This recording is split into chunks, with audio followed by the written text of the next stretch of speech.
തൃശൂരിൽ മദ്യപിച്ച് school bus ഓടിച്ച ഡ്രൈവർ അറസ്റ്റിൽ.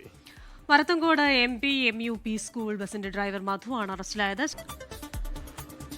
മദ്യപിച്ച് വാഹനം ഓടിക്കാൻ പാടില്ല, അതൊരു നിയമം തന്നെയാണ്. പക്ഷേ അത് സ്കൂൾ ബസ്സിലെ കുട്ടികളെ കൂടി കൊണ്ടുപോകുമ്പോഴാവുന്ന സമയത്താണ് അത് കൂടുതൽ ജാഗ്രത പാലിക്കേണ്ടത്. അക്കാര്യത്തിൽ യാതൊരു തർക്കവുമില്ല.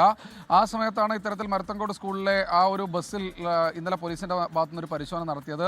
മുൻപും സമാനമായ രീതിയിലുണ്ട് ഇത്തരത്തിൽ മദ്യപിച്ച് വാഹനം ഓടിക്കുന്നുണ്ട് എന്നൊരു പരാതി പൊതുവിൽ ഉയർന്നിരുന്നു. അത് സ്കൂൾ ബസ് ഡ്രൈവർമാർ അങ്ങനെ നടത്തുന്നുണ്ട് എന്നൊരു പരാതി ഉയർന്നിരുന്നു. അങ്ങനെ ആ പരാതിയുടെ അടിസ്ഥാനത്തിലാണ് പോലീസിന്റെ ഭാഗത്തുനിന്ന് ഒരു വാഹന പരിശോധന നടന്നത്. നമുക്ക് ആ ദൃശ്യങ്ങളുണ്ട് ഹാഷ്മി. ആ ഊതിക്കുന്നു, ആ മെഷീനിൽ വളരെ വലിപ്പത്തിൽ തന്നെയാണ്, അല്ലെങ്കിൽ ആ ഉച്ചത്തിൽ തന്നെയാണ് ആ ബീപ്പ് ശബ്ദം കേൾക്കുന്നത്. ഉടൻ തന്നെ പോലീസ് അദ്ദേഹത്തെ, ഈ മധു എന്ന ആ ഡ്രൈവറെ പുറത്തിറക്കിയതിനു ശേഷം സ്റ്റേഷനിലേക്ക് കൊണ്ടുപോയി അറസ്റ്റ് രേഖപ്പെടുത്തുകയാണ് ഉണ്ടായത്. എന്തായാലും ഇന്നലെയായിരുന്നു സംഭവം. ഇന്നലെ വൈകിട്ട് 4:30 മണിയോടുകൂടിയായിരുന്നു സംഭവം. ഉച്ചയ്ക്ക് ഭക്ഷണത്തിന് മുൻപ് ചിലപ്പോൾ 2 അടിച്ച് കയറി കിടന്നുറങ്ങിയിട്ട് രണ്ടാമതൊന്ന് കുളിച്ച് പുറത്തേക്ക് വന്നതാകാം. പക്ഷേ ആൽക്കഹോളിൻ്റെ അംശം ശരീരത്തിൽ വളരെ കൂടുതലായിരുന്നു എന്നാണ് ഏറ്റവും ഒടുവിൽ പോലീസ് പറയുന്നത്.